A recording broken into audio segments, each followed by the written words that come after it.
أعوذ بالله من الشيطان الرجيم. الله لا إله إلا هو وعلى الله فليتوكل المؤمنون.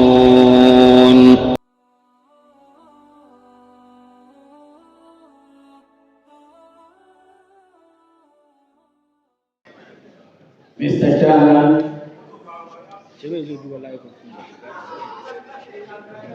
senior men on the high table,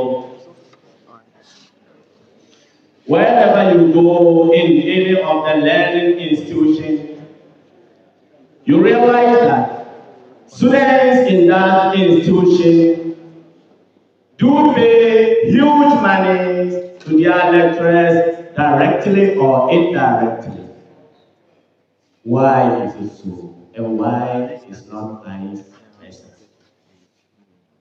Mr. Chairman, similar thing is occurring in our various homes.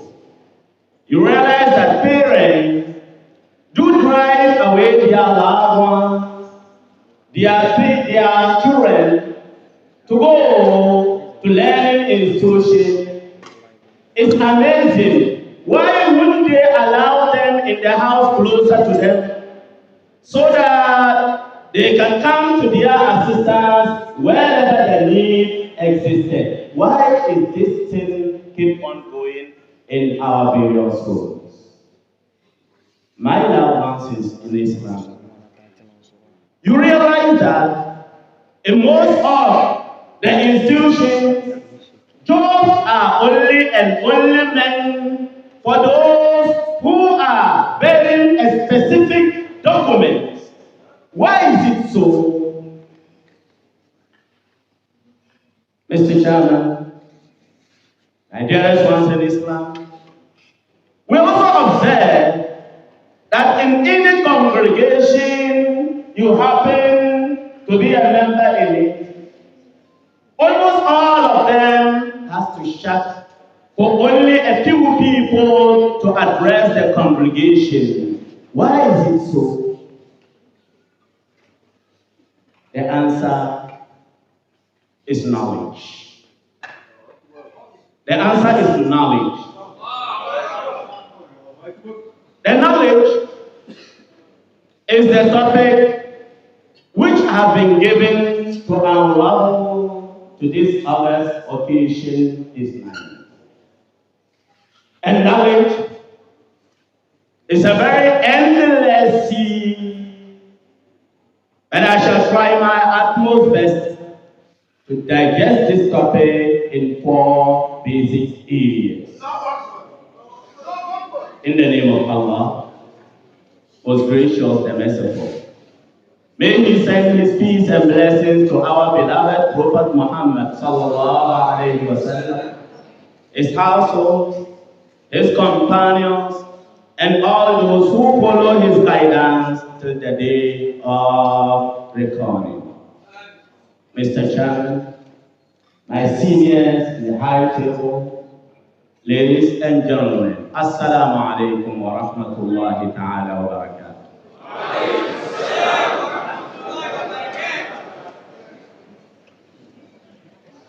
I shall try my utmost best to look at this huge topic in 4 angles. I shall try to touch the concept of knowledge in Islam, the importance and the benefits of knowledge in Islam. We also look at the hazards and the distraction of ignorance in a Muslim's life. Finally, the necessity of secular education to a Ghanaian Muslim. Indeed, knowledge, as all know, has been defined by so many scholars, and each scholar tries to define knowledge based on the angle that he or she is coming from or the perspective his eye is jeering towards. But notwithstanding, I will not go to quote what he or she said, but knowledge in my understanding in Islam, knowledge in Islamic perspective, refers to any vital information which is beneficial to humanity here and the hereafter. Any information which is carrying these serious issues is qualified to be classified as an Islamic knowledge. Any information beneficial to humanity, either here or hereafter, is qualified to be classified as an Islamic knowledge. Knowledge, particularly Islamic knowledge, Islam has emphasized in numerous and diverse ways upon the importance and benefits of knowledge. We realize that this knowledge, Islam keeps on hammering on the acquisition of knowledge. Knowledge in Islam is an endless sea. Wherever you pick it, provided it qualifies to benefit humanity, is an Islamic knowledge. We realize that in the glorious Quran, the word al-ilm, knowledge, and its abstract has been repeatedly mentioned in Quran 856 times. The word ilm and its abstract. And this to demonstrate to you how Quran plays an importance to the knowledge and the acquisition of it. No wonder the first revelation Prophet ﷺ was to encounter with, it was about arise and seek knowledge, Iqra, which is a main tool of acquisition of knowledge. Read, proclaim, learn. Knowledge in Islam, Islam has emphasized in so many ways. Allah subhanahu wa ta'ala even directed the sea of knowledge, who is our beloved Prophet sallallahu alaihi wasallam, to keep on asking Allah subhanahu wa ta'ala to enhance him upon knowledge, and said, وَقُلْ رَبِّ زِدْنِي عِلْمًا, and always say, oh my Lord, advance me in knowledge, increase my knowledge, because of its benefits. Knowledge, wherever it is, seeking of it is an obligation and incumbent on every Muslim. Prophet ﷺ categorically said, طَلَبُ الْعِلْمِ فَرِيضَةٌ عَلَى كُلِّ مُسْلِمٍ وَمُسْلِمَةٍ. Seeking of knowledge, looking at it, running after knowledge is an obligation. It's compulsory on every Muslim. Notwithstanding, Islamic knowledge in general is something that Allah subhanahu wa ta'ala gives its benefit even after an individual demise. When a Muslim is no more, all the good deeds do come to an end. It ceases to reach him. Nay, knowledge. Except knowledge. When you left behind a good knowledge, a good information which benefits people, the reward unceasingly to penetrate to your graveyard. Prophet sallallahu alaihi wasallam said, إِذَا مَاتَ الْإِنسَانُ انْقَطَعَ عَمَلُهُ إِلَّا مِنْ ثَلَاثٍ. That whenever a human being is no more, all his deeds come to an end, except three. One among these three, عِلْمٌ يُنْتَفَعُ بِهِ. The beneficial knowledge, left behind and people are benefiting from it. Knowledge in Islamic perspective, when you are seeking it or have it and try to explore it, you are the most lovable person in the sight of Allah. Prophet sallallahu alaihi wasallam is telling you, "Man salaka tariqan yaltamisu fihi ilma, sahhara Allahu lahu bihi tariqan ila al-jannah. Wa inna al-malaikata la tad'u ajnihataha li talib al-ilmi ridan bima yasna. Wa inna al-'alima la yastaghfiru lahu kullu man fi as-samawati wal-ard, hatta al-hitan fi al-ma' wat-tayru fi as-sama'. وفضل العالم على العابد كفضل القمر على سائر الكواكب وإنما العلماء ورثة الأنبياء وإن الأنبياء لم يورثوا دينارا ولا درهما إنما ورثوا العلم النافع فمن أخذه فقد أخذ بحظ وافر." رواه مسلم. Prophet ﷺ in this long hadith is enumerating 5 benefits and virtues of knowledge. He said, whoever takes a path that leads to the acquisition of knowledge, Allah subhanahu wa ta'ala use it to ease the way for you to paradise. And the angels, whenever they see a knowledge seeker, they lower down their wings to indicate their place for what you are doing. So it's amazing that whoever is going to seek knowledge or coming back, that person is walking on the wings of an angel. Not only that a knowledge seeker, everything in this universe to seek forgiveness from Allah for such person. Even fish in their ponds and birds in the sky. And the knowledgeable person, his superiority over a devout worshipper is just like the superiority of moon over all the stars. And the knowledgeable people are the inheritors of the prophets. And prophets have left behind only knowledge. Whoever takes it, indeed, such has taken a marvelous gift. It's narrated by Muslims. Knowledge, as we all know, particularly when it's related to Islam, is something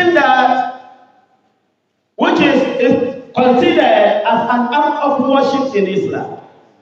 Because your existence, our existence, the purpose of human creation is to worship Allah subhanahu wa ta'ala. And there is no way one can worship Allah to please Him unless with knowledge. Hence, seeking of knowledge is compulsory by every Muslim. The knowledge that we are talking about is not limited to any particular field. Islamic perspective in knowledge, the scope of it is very wide. The scope of Islamic knowledge has no limitation. Be it the religious knowledge, like the individual relationship to his creator, be it historical knowledge, like the history that we are learning. In fact, half or closer to 1/3 of Quran is full of the past important events. It's full of past important events which constitute the basics of history. Be it the learning of our immediate environment is part of Islamic knowledge. be it the society in which we dwell, is part of Islamic knowledge. Be it in pondering the sky, the universe, and things around us is part of Islamic knowledge. Quran, Allah subhanahu wa ta'ala is telling you in Surah Al-Talaq, الله الذي خلق سبع سماوات ومن الأرض مثلهن يتنزل الأمر بينهن لتعلموا أن الله على كل شيء قدير وأن الله قد أحاط بكل شيء علما. Indeed, it's Allah alone who created the seventh heaven. There, you got the information that is seven. Seven heaven and likewise the earth. And it's also seven. He sent his jurisdiction within those creatures for you to understand, for you to know that Allah is capable of doing all things and his knowledge encompasses everything. So the study of universe, Islam, Quran has laid foundations for it. The study of animals and the immediate environment, the Islam has emphasized on those things. In Surah Al-Ghashiyah, Allah subhanahu wa ta'ala is telling us, أَفَلَا يَنْظُرُونَ إِلَى الْإِبِلِ كَيْفَ خُلِقَتْ وَإِلَى السَّمَاءِ كَيْفَ رُفِعَتْ وَإِلَى الْأَرْضِ كَيْفَ نُصِبَتْ. Three solid things. أَفَلَا يَنْظُرُونَ. Don't they ponder on the camel how it's created? How it's created? Don't they ponder on the camel how it's created? Don't they ponder on this heaven how it's lifted? It lifted without any pillar supporting it. Don't they think about that? وَإِلَى الْأَرْضِ كَيْفَ سُطِحَتْ. Don't they also ponder on this heaven, on this earth, how is it spread? And this gives the basics of, be it astronomy or geography. People extract a lot of information from this. Islam knowledge or Islamic knowledge goes beyond that. Now, when you take the three categories of science that we have, be it pure science or natural science, you have Islam has commented a lot on this particular issue. The biology. Allah subhanahu wa ta'ala diverted a lot about the creation of humankind. The beginning, not only the beginning, what comes before the beginning is the Jannah. What comes before the beginning? Allah subhanahu wa ta'ala is telling you, وَلَقَدْ خَلَقْنَا الْإِنسَانَ مِنْ سُلَالَةٍ مِنْ طِينٍ. This knowledge is beyond the biologist's knowledge. They don't know this. And that's the beginning. This is the basic. وَلَقَدْ خَلَقْنَا الْإِنسَانَ مِنْ سُلَالَةٍ مِنْ طِينٍ. Indeed, we have created mankind from the kind of clay. A part of clay. ثُمَّ جَعَلْنَاهُ نُطْفَةً فِي قَرَارٍ مَكِينٍ. And we have made it a sperm in a guarded place. ثُمَّ خَلَقْنَا النُّطْفَةَ عَلَقَةً وَخَلَقْنَا الْعَلَقَةَ مُضْغَةً فَخَلَقْنَا الْمُضْغَةَ عِظَامًا فَكَسَوْنَا الْعِظَامَ لَحْمًا ثُمَّ أَنشَأْنَاهُ خَلْقًا آخَرَ فَتَبَارَكَ اللَّهُ أَحْسَنُ الْخَالِقِينَ. Thereafter, we turn a human being to a sperm. In a guarded place, nothing can reach it there. And for some period, we turn to look like a blood, a congenital blood. And from it, we turn it from the blood form to look at a flesh meat. Then we turn the meat to skeleton bones. And after that, we created a flesh to close and cover that skeleton. This information has been given freely to humanity 1400 years ago. It's only recently that the modern scientists got the information that it is the skeleton and the bones of a human being which is created first. Before that, before 60 years, most of them were with the view that it was the flesh and then the bones would follow. This Islamic knowledge, it constitutes an Islamic knowledge. Learning about the human being, in fact, the critical study of these various fields of science will surely lead one to a conclusion that there is no creator who is capable of bringing these things to existence but one. And nobody can claim that one shape but him alone. You also come to the conclusion that he's all mercy and all capable, and his knowledge governs, covers, encompasses anything, seeable or non-seeable things.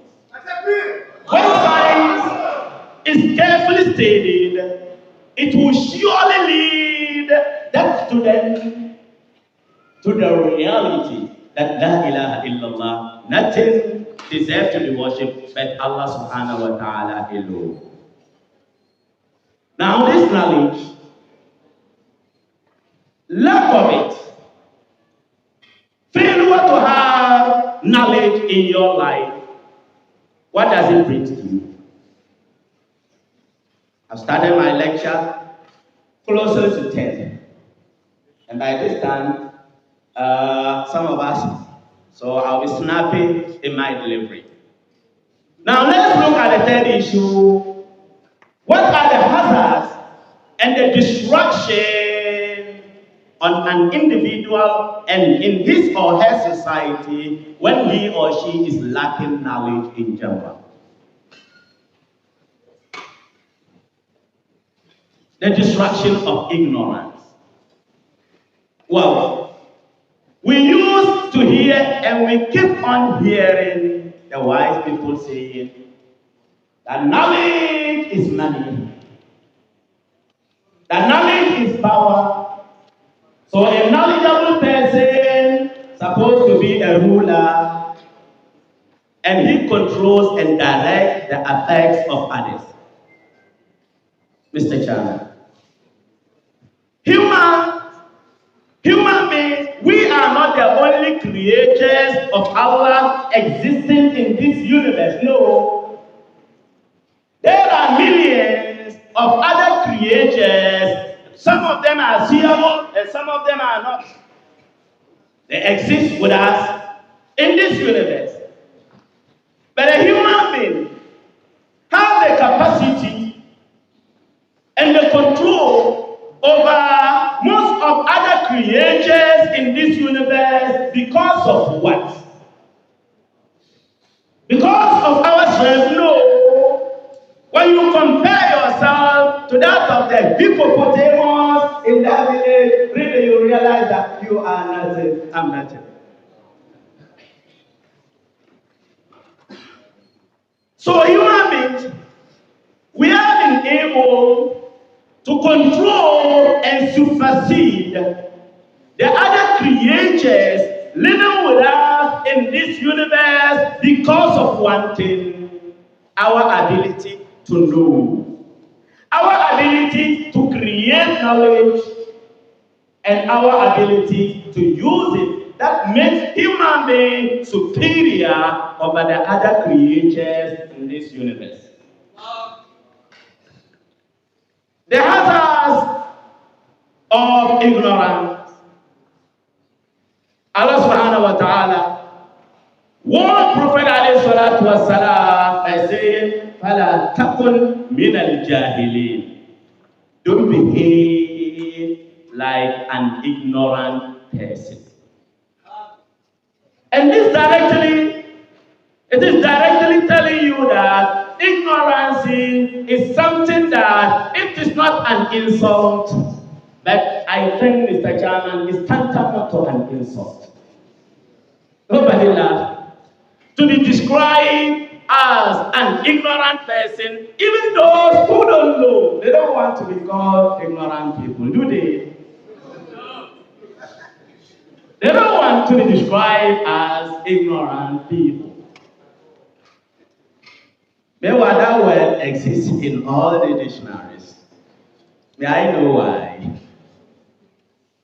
The hazards of ignorance. When we go back earlier to our beginning, our source, the very first people who gave birth to the entire universe, our grandpa Adam and Eve, they were able to send away from the glorious paradise. Allah created them and they were dwelling in paradise. Anything that they want, it was available. But Satan, because of the additional knowledge that he was bearing, which they don't have, he was being able to send them away, to expel them from the paradise based on the extra knowledge that he was having and they don't have it. He got closer to them and began to deceive them. So with knowledge, you can deceive anybody that you want. And this is what we are facing in the country. The most knowledgeable people, they are capable of deceiving others. The minister of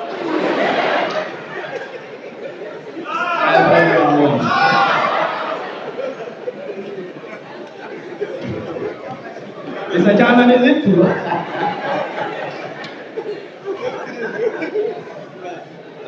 You see what? Do you know the information that I'm going to tell you? Huh? It's good that you don't know, so I will tell you. The ministers and the top politicians, that's why they are called politicians, because most of them, they are good in telling lies. They will come and explain. Non-existing economic theories, and you clap for them because of your ignorance. All what they are working is imbalance. It will never be equated to a unit number, but when you follow it critically, it will rather end up with cos 90, and that's big time. But yet, because of majority of people in the country, their inability to know the basics of these things, they will clap for them, and they will only realize that they call themselves a mess when these thieves occupy the big places. Adam was being expelled by Satan, because Satan, he was having an extra knowledge which Adam and Hawa and Eve never had at that time. So he deceived them. He entered into paradise. Qala ya Adam, oh you Adam, ala adulluka ala shajaratil khuld. May I not lead you to a tree, that everlasting tree, eternal tree. When you eat it, you will live forever. You will not die again. وَمُلْكٍ لَا يَبْلَى. And the leadership has no end. And the nature of human being. So Adam followed him. He followed that master who is more knowledgeable than him. And finally, it rendered Adam where we all know. He was being expelled from paradise only to come to this earth with his family to suffer. Mr. Chairman, during the time of Moses, alayhi salatu wasalam, similar thing occurred. People were totally misled. They were worshipping Allah alone, but because they were accompanied with one person who was more knowledgeable than they do, he succeeded in turning their monotheism to polytheism.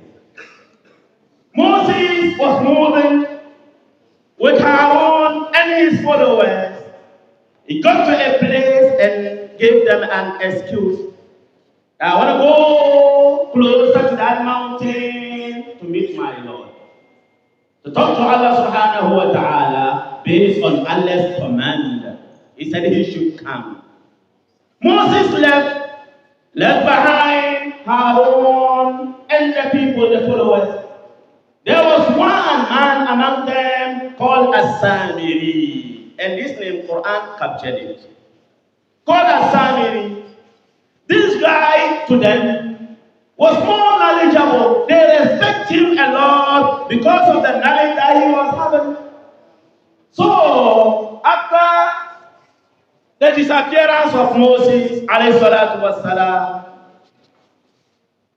he got closer and asked them to lend him their ears and eyes so that he would demonstrate something for them to see.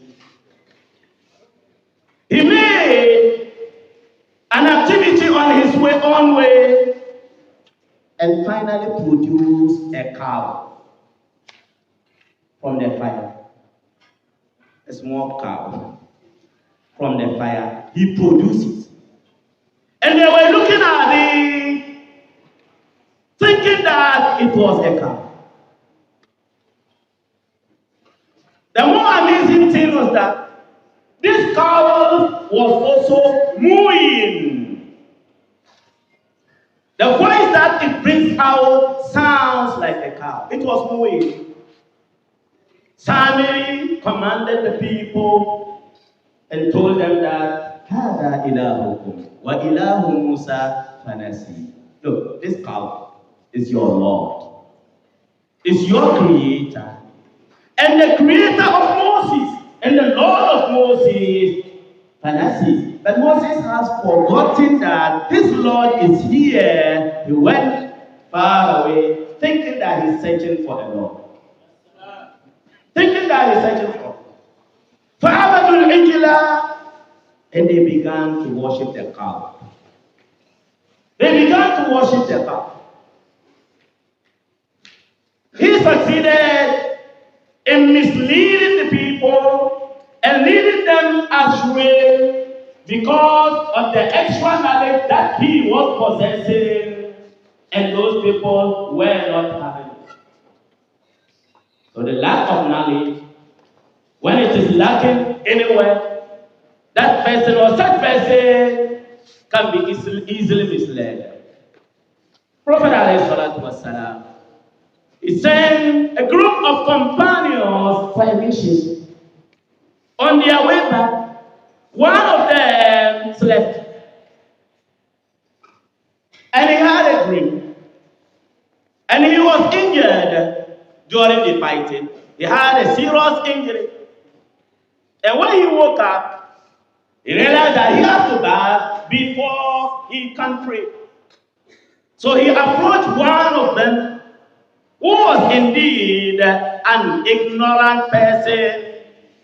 He asked him whether if I'm permitted to perform tayammum instead of bathing. And the concept of tayammum is known. You use sand to perform ablution in the absence of water. In the absence of water.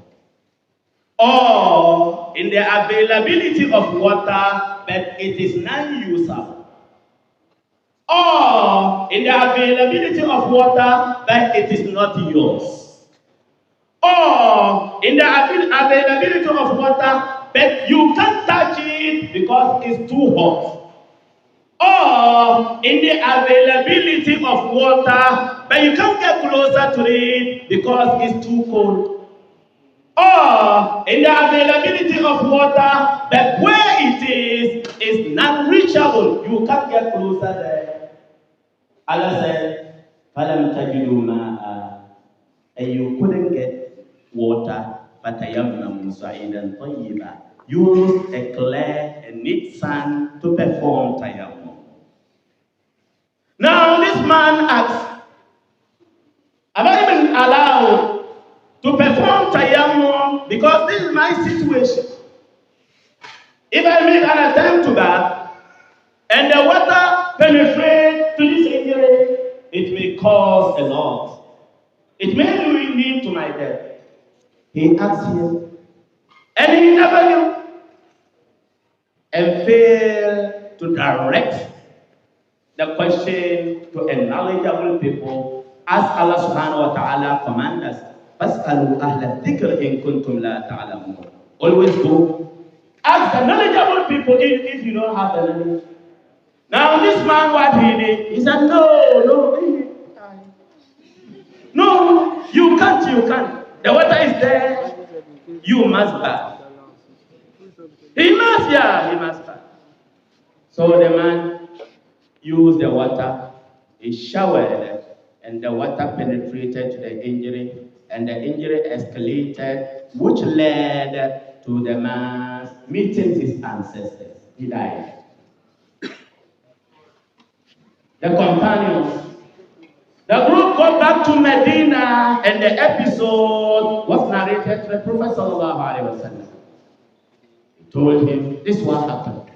Prophet sallallahu alaihi wasallam was so angry over the person who gave that wrong ruling. He mounted on pulpit and shouted a lot. He said, "Qataluhu, qatalahumullah." They killed him intentionally. May Allah destroy them. They killed him intentionally. May Allah destroy them. Allah salu is jahilu. The time that you don't have the knowledge, why didn't you ask?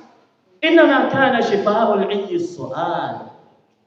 The medicine, the healing to ignorance is question. You don't know, so you ask.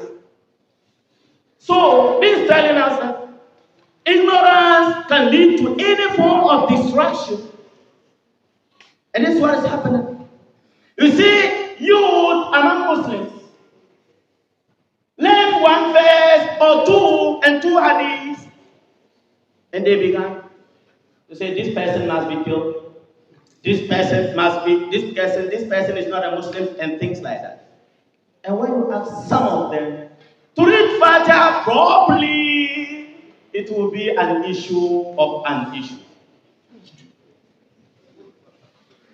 So ignorance can cause calamities on this earth. Mr. Chairman, to lead this for today's topic, I want to share with your listeners this touching story. And it was real. Ibn al-Jawzi narrated it in his book, Talbis Iblis. Satan followers, the Iblis, his followers. And thanks to Allah, let us see anybody called Iblis. Neither anybody has ever made a mistake and gave Satan to his child. Also Firaun. Also Haman. Alhamdulillah. Satan was sitting with his followers. A knowledgeable person died. And they narrated the information. The information got to to Satan, he was sitting in the midst of his followers. He was so happy. He was overjoyed. And they could see it and read it from his actions. He was very, very happy. The followers around him, they were amazed and asked their boss, "Oh, we've seen that whenever a knowledgeable person is dead, you are so happy. But you don't exercise similar happiness when an ignorant person is no more." Satan said, "Indeed, what you said, your observation is true. But I want to demonstrate to you so that I get a picture." He said. So he led his followers. They went to a worshiper. A devotee was a worshiper. He used to worship. But he's not having an Islamic knowledge. So he went to him and said, "I'm going to test this ignorant worshiper and test a knowledgeable person so that I see the difference and you can tell the reason why I used to be happy when such is no more and I don't feel like anything happened when such is no more." He approached the devotee worshiper who was not having the knowledge, the only worshiper. He asked him, "Please, who are you worshiping?" He said, "Allah." So where is that your Lord? He said, "He is the one in charge of all creation. He created everything. And his ability is endless." Satan said, "Fine. Is your Lord capable of creating anything that he wants?" The man answered, "Yes."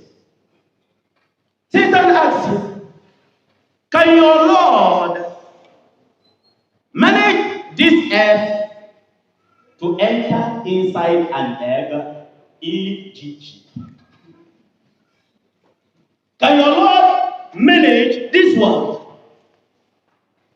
inside an egg, push it inside an egg?"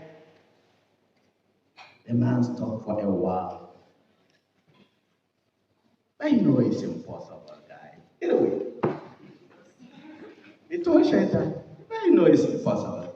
Why you answer it's impossible?" Satan turned and he was laughing. You see what? This worshiper had just renegated his belief. He had just turned to God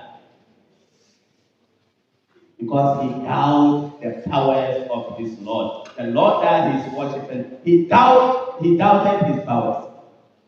And that Lord is capable of doing anything. But because of his ignorance, he said, "No, guy, it's impossible." That he was so good at it. So he moved on. On a second occasion, he came and across a knowledgeable person. He was also worshiping his Lord. He came closer together with his followers. He asked the man, who are you worshiping?"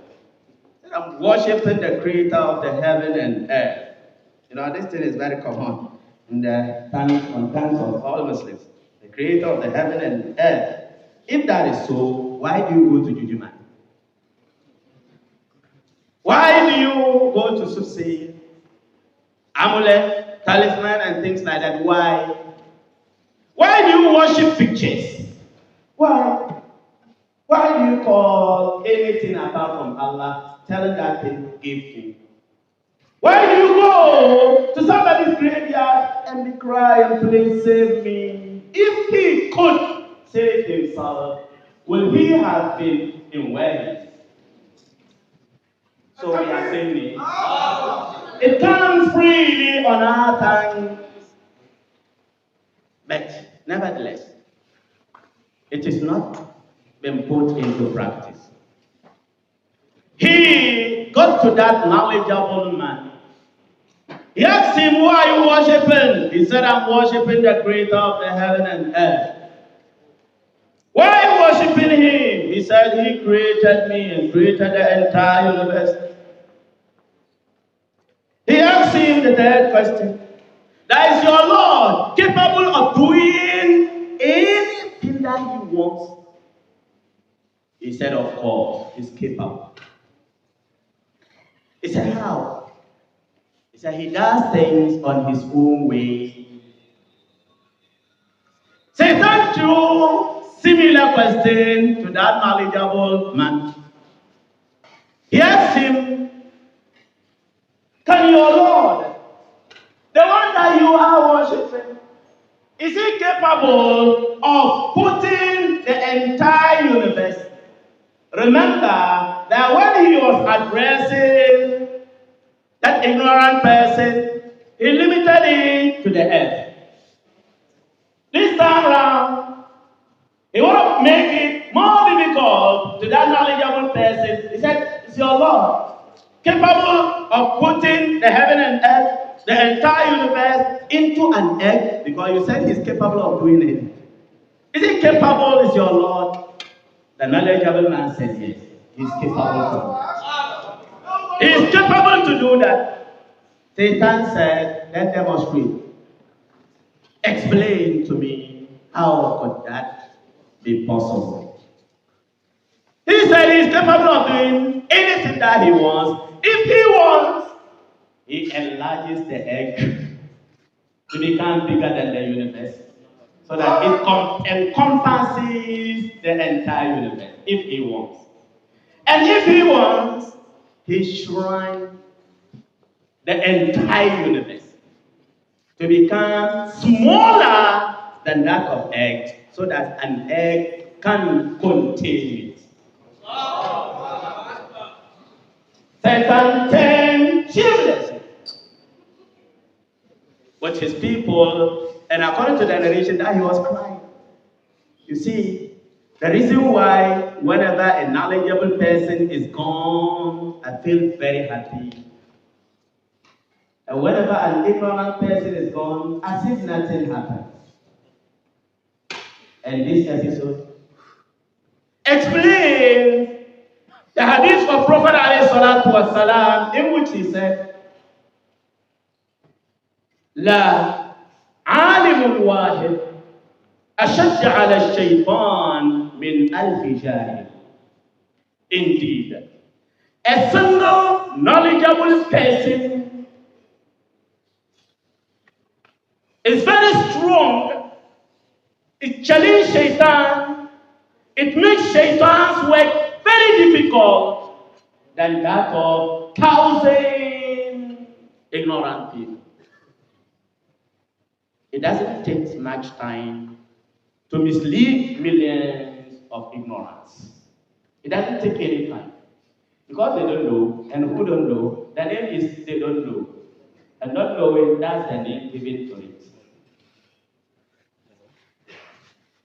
Satan, he made it clear to the people that any knowledgeable person, even if that person is a single person, he makes what I've been able to achieve hundreds of years within. It destroys all those things. Mr. Chairman, I'll seek your kind permission to go to today's or tonight's topic. Am I being allowed?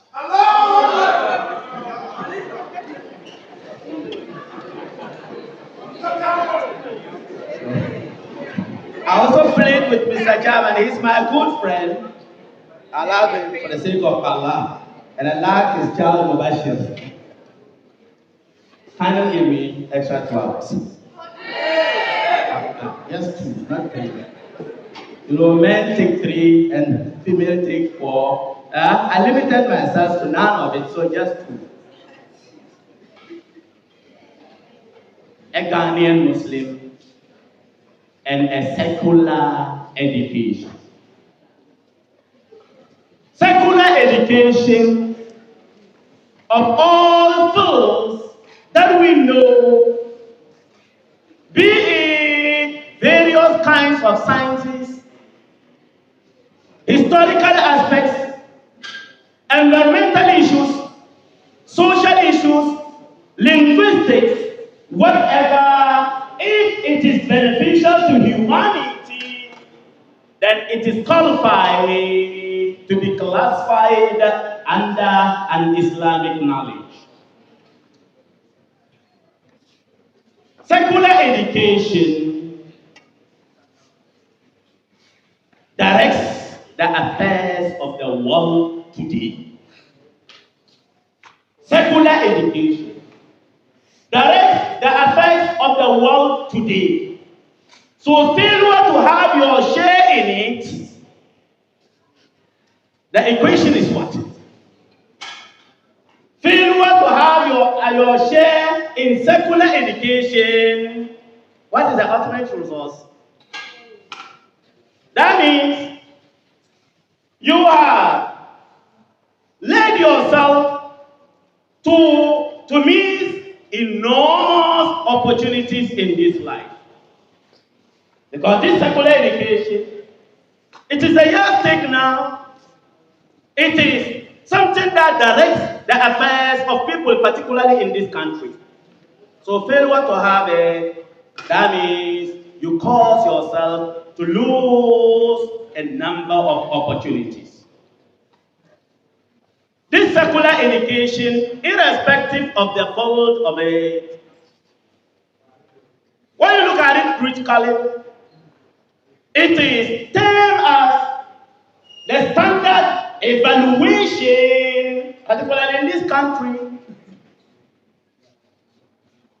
It is the scale which is used to evaluate what is worthful and what is not. So if a Ghanaian Muslim, fails to have share in the secular education, that person may be seen as a useless person, sorry for my word, an irresponsible person in the sight of the people in this community, in this country. When you don't have it, that means you've tied your own hands. So any little wind can render you fall down. It is what we use to evaluate a Muslim, a Ghanaian Muslim, like what any other Muslim in any part of the world. You are in need of halal income. Each and every one of us in this country, we are in need of legal or halal income to take care of our challenges, for us to give, for it to give us peace of mind, to enable us to worship our Lord. Because an angry man,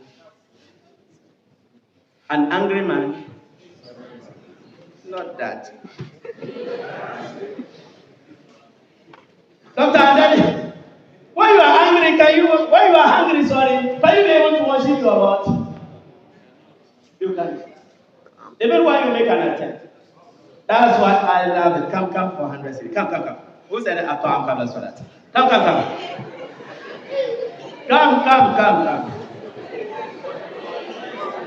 Mr. Chairman,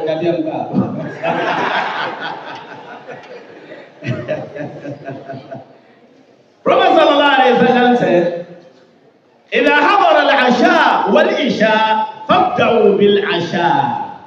When the Safa and Isha prayers are ready, both are ready, stand for Isha prayer, and your Safa is ready, you start with your Safa. Yes, Allah. This will give you peace of mind to be able to understand what you are mimicking. Sometimes somebody will be reciting, Alhamdulillah, and the mind is no more there. And the mind is the spirit of the salah. When your mind and your concentration is not with you, your salah is null and void. It's null and void. It's not accepted. So any Ghanaian Muslim, we are in need of that. We are in need of halal income. And there is no way in this country unless when you have been able to create your own job. There is a situation whereby you look up to the government or company to give you a job, you must be able to provide that specific document. So failure to have knowledge in Ghana, secular knowledge in Ghana, that is failure to have job. This secular education, when you look at it critical, particularly when you have been able to compare a number of scholars in our communities in this country, you realize that those scholars were secular education, they immense more, they are more beneficial to the society as compared to those who don't have it. Because they have the ability to reach out to thousands of people. Take Sheikh Isaac Noama, for instance. Take Zakir Naik, for instance. Take Mufti Naik, for instance. Millions of people are benefiting from them. Whereas those without secular education, they may be more and more knowledgeable than the people that I've mentioned, but because of their hindrance in the secular education, whatever they preach, it remains in wherever they are on the or in their zones. Or in their zones. This secular education, the meaning of it is English language. And when you have it, you can be able to control thousands, but millions of minds across the globe. Because that language has no limitation. Unlike those who are limited to only the Bani household, their preachings say at wherever they are. And the secular education, it is not only a means of getting job or money, no, but it is also a very sharp tool for the propagation of Islam. Looking at your condition, this community, I think it will be extremely difficult for you to be rich in any of the Ghanaian languages because of the dividend terms that we have. But this English language has served as a banner, bringing all of us together. So it's a necessity for a Ghanaian Muslim to be able to do well in Ghana very well and live a better life as a Muslim in this country is a case of necessity for you to acquire a secular education. Mr. Chairman, it's very unfortunate and sad, but I must say it. Most of Islamic leaders in this country, whenever they mingle with others in different faiths, you will realize that the heads of the Islamic leaders are always down. And what is meant to be down is meant to be down. It's always down. You will see the scholars, the leaders of other faiths, explaining concepts, explaining, discussing things that are affecting the entire country. They discuss the social matters, they address the political issues, the financial issues, the economic issues, and things like that. And whenever it comes to some of Muslim leaders who are representing Muslims currently in the country, the best some of them could do be muted. When the discussion is over, you'll be called to recite Alhamdulillah Rabbil Alameen. That is what is happening.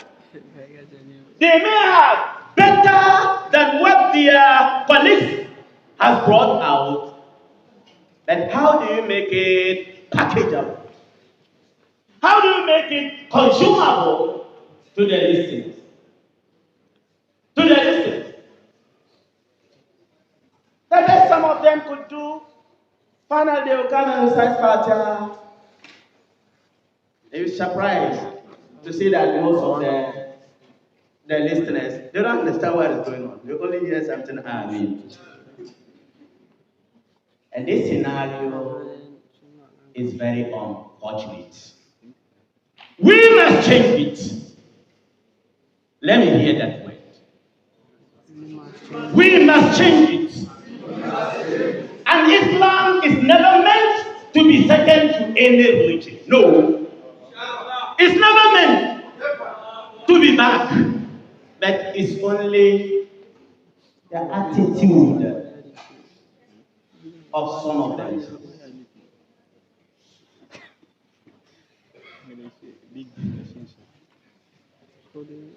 Mr. Chairman, without much I do, Alhamdulillah, he was coming to. Without much I do, thank you very much for the opportunity given.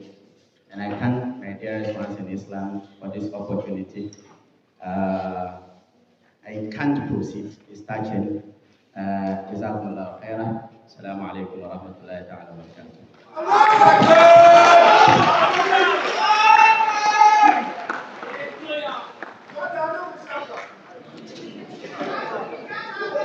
Atabi.